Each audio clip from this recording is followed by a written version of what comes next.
जय हिंद, वंदे मातरम। चलिए मित्रों नमस्कार। देखते हैं भाषा और विचार प्याजे से संबंधित। इससे पहले हमने डे 1 और डे 2 में देखा हुआ था प्याजे से संबंधित महत्वपूर्ण तथ्य को, स्कीमा, एजिमिलेशन, आपके 4 चरण पहले वीडियो में आपने प्राप्त किए थे, जिसके तहत कई सारे कॉन्सेप्ट, चारों चरण में विशेषताएं इत्यादि के बारे में वर्णन किया।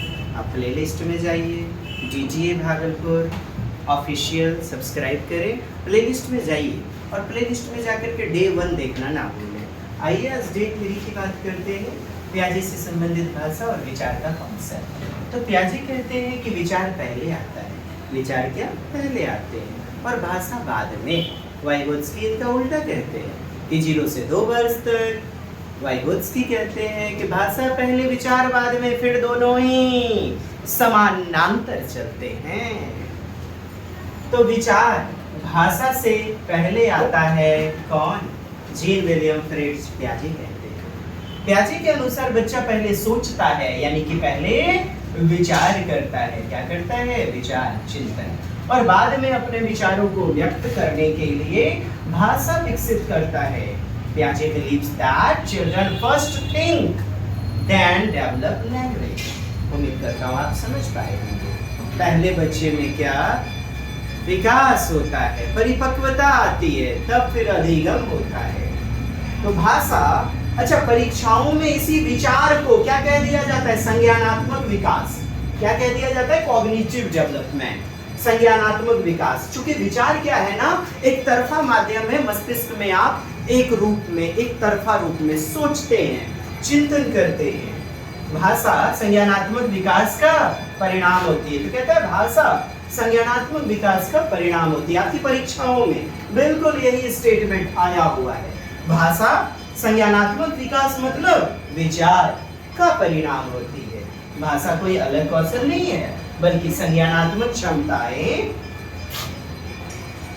के विकास के साथ साथ भाषा स्वाभाविक रूप से विकसित होती है। आगे आप देखिएगा प्याजे क्या कहते हैं? विचार पहले, भाषा बाद में। इसी लाइनों को अलग अलग रूप में डियर पूछा गया है, बताया गया है। भाषा किसका परिणाम है? संज्ञानात्मक विकास का। अर्थात संज्ञानात्मक विकास पहले, संज्ञानात्मक विकास, कॉग्निटिव डेवलपमेंट प्रोसीड्स लैंग्वेज। अहमन्यता, अहम केंद्रित भाषा। अहम केंद्रित समझ रहे हैं? ईगोसेंट्रिक स्पीच, सेल्फ सेंटर्ड, बच्चा जो खुद से बातचीत करता है, दुनिया को अपने ही तरीके से सोचना। मैं जो सोच रहा हूँ दुनिया भी ऐसी ही सोचती है। खुद से संवाद करना, खुद से बातचीत करना, क्या कहलाते हैं? अहमन्यता, अहम केंद्रितता, egocentric speech. Child talks to self. और क्यों करते हैं? सेल्फ मॉनिटरिंग के लिए, स्वयं निगरानी, अर्थात अपने कार्य को दिशा प्रदान करने के लिए, अपने व्यवहार का, अपने विचार का स्वयं निगरानी, अपने कार्य का संचालन करने के लिए, अपने कार्य को दिशा प्रदान करने के लिए स्वयं नियंत्रण। यानी बच्चा खुद यह देखता है कि वह क्या सोच रहा है। मैथ में कहाँ दिक्कत है, बच्चा रूटीन बनाता है, सेल्फ सेंट्रिक बिहेवियर करता है, सेल्फ मॉनिटरिंग। आप सेल्फ मॉनिटरिंग शब्द को समझें। सेल्फ मॉनिटरिंग अर्थात स्व विनियमन, आत्म विनियमन, आत्मनियमन, अर्थात खुद से खुद की बातचीत। क्यों? अपने कार्य को दिशा प्रदान करने के लिए। सेल्फ के प्रति अवेयर होता है, जिसके तहत बच्चा आत्मूल्यांकन करता है, स्वयं नियंत्रण करता है, त्रुटियों को पहचानना, अपनी गलतियों को सुधारने के लिए। तो इन सब विशेषताओं को, इन सब तथ्यों का सहारा लेता है। किसमें? सेल्फ मॉनिटरिंग करने में, लक्ष्य निर्देशन का सहारा। अब जैसे कि प्रश्न आपका है कि प्याजे के अनुसार भाषा किसका परिणाम है? बताइए तो किसका परिणाम है? आप कहेंगे संज्ञानात्मक विकास, जिसे मैंने बताया विचार, क्योंकि खोपड़िए में ना करते हैं संज्ञान। बताइए समझ पा रहे हैं? कमेंट्स करेंगे। प्याजे के अनुसार संज्ञानात्मक संरचना पहले विकसित होती है, मतलब विचार पहले विकसित होते हैं, उसके बाद कोई कौशल विकसित होता है। कौन सा कौशल? भाषा कौशल। कौन सा कौशल? भाषाई कौशल। उसके बाद विकसित होता है भाषाई कौशल। अगला प्रश्न है डियर कि पियाजे के अनुसार प्रारंभ में बच्चा किस प्रकार की भाषा का प्रयोग करता है? प्रारंभ में बताइए। सेल्फ सेंट्रिक स्पीच, जिसे हम ईगो सेंट्रिक स्पीच, अहम केंद्रित वार्ता कहते हैं। अहम मन्यता, व्यक्तिगत भाषा जो है ना, इसे सुधार लीजिएगा, ये तो वाइगोत्स्की के अनुसार है। पियाजे के अनुसार डैश डैश भाषा किस अवस्था में देखी जाती है? चलिए बताइएगा dear. According to Piaget, in which stage is egocentric speech to observe? तो पियाजे के अनुसार दूसरी अवस्था 2 से 7 वर्ष, प्री ऑपरेशनल स्टेज, पूर्व संक्रियात्मक अवस्था। कौन सी? पूर्व संक्रियात्मक। इस अवस्था में बच्चे में अहम केंद्रितता सर्वाधिक पाई जाती है। और 2 वर्ष के बाद यानी तीसरा वर्ष मूर्त संक्रियात्मक, उसमें बच्चा सामाजिक व्यवहार को, सामाजिक केंद्रन को प्राप्त करने लगता है, मतलब छोड़ने लगता है किसको? अहम केंद्रितता को। तो डियर पूर्व संक्रियात्मक अवस्था। अब राइट आंसर। पियाजे के अनुसार भाषा का विकास किस प्रकार से होता है? बताइएगा, किस प्रकार से भाषा का विकास होता है? क्या दोनों पैरेलल चलते हैं सिमुलेटेनियसली? नहीं।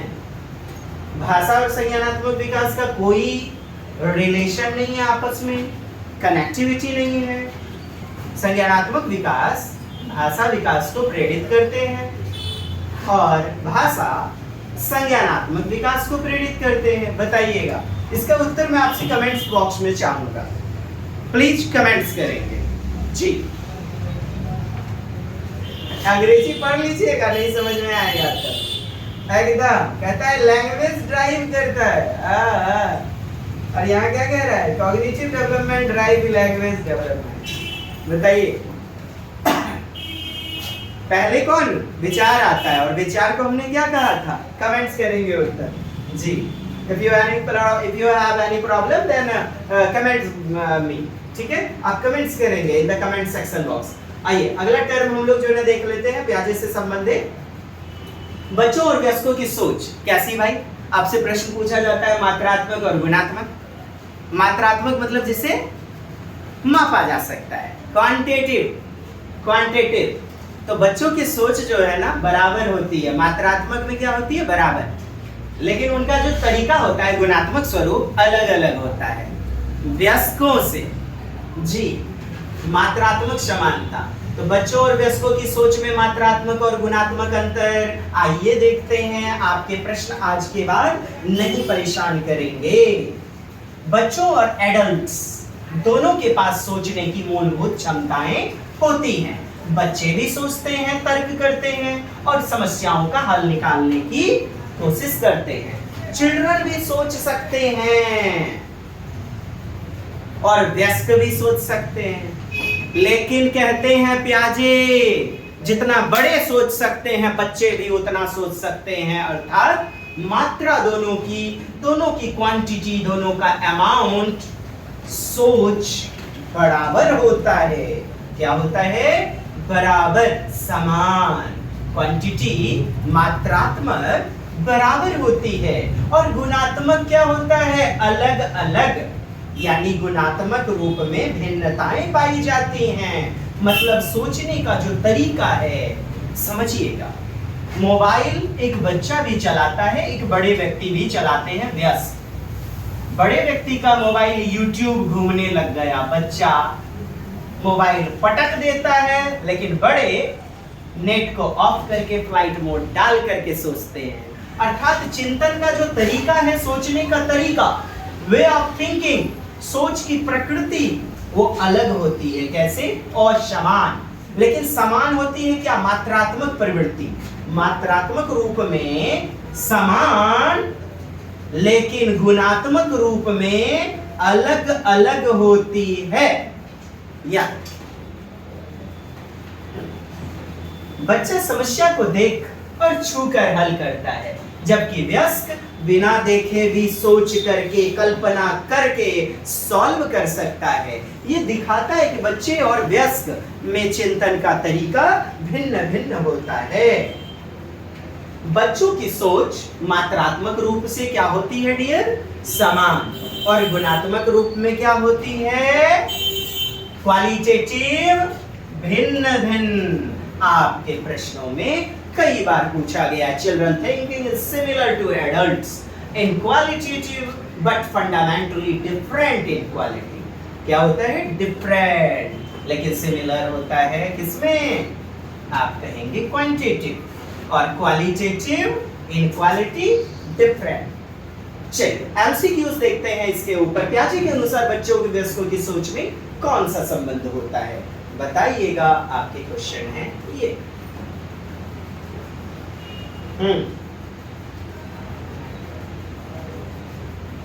मात्रात्मक रूप से समान, गुणात्मक रूप से भिन्न। क्या होंगे उत्तर? मुझे कमेंट्स करेंगे। आप समझ ही चुके होंगे।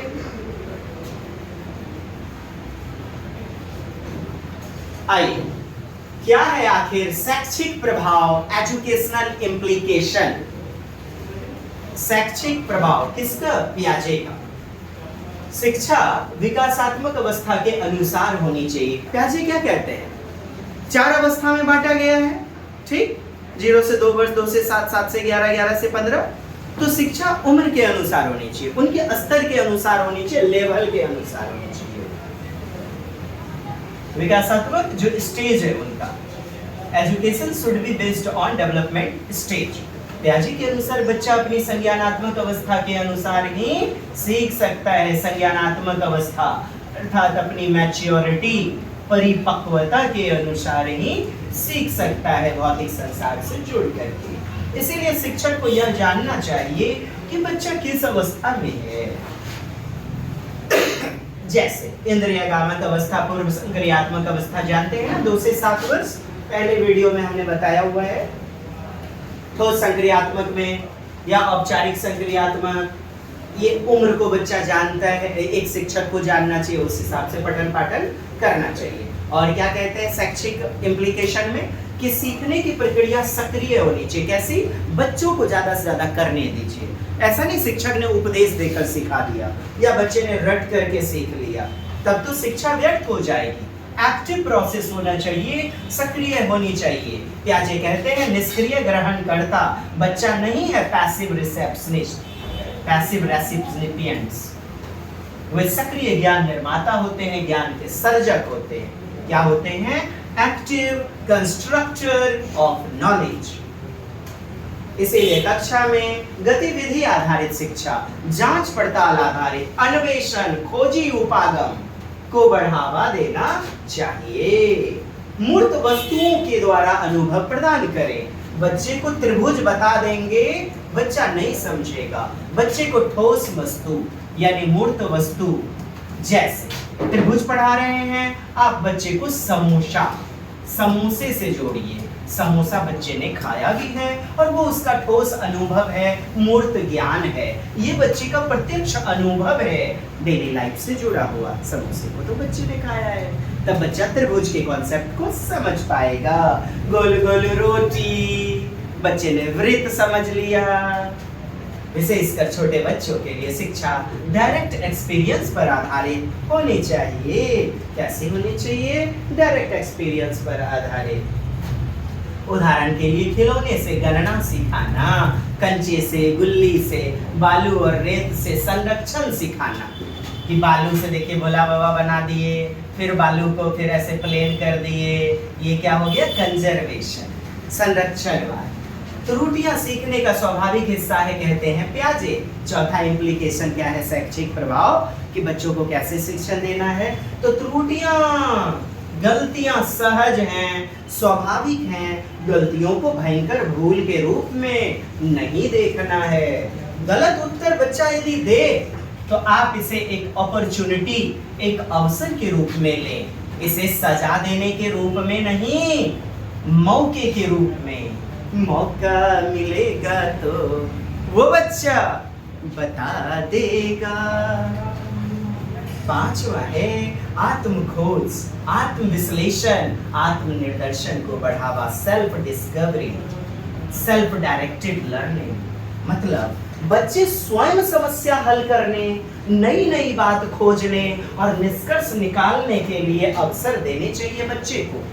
आत्मचिंतन करने का, आत्म विश्लेषण करने का मौका दें। ज्यादा से ज्यादा बच्चे को मौका देंगे तो बच्चा जीवन में सक्रिय ज्ञान निर्माता बनेगा। सक्रिय ज्ञान निर्माता।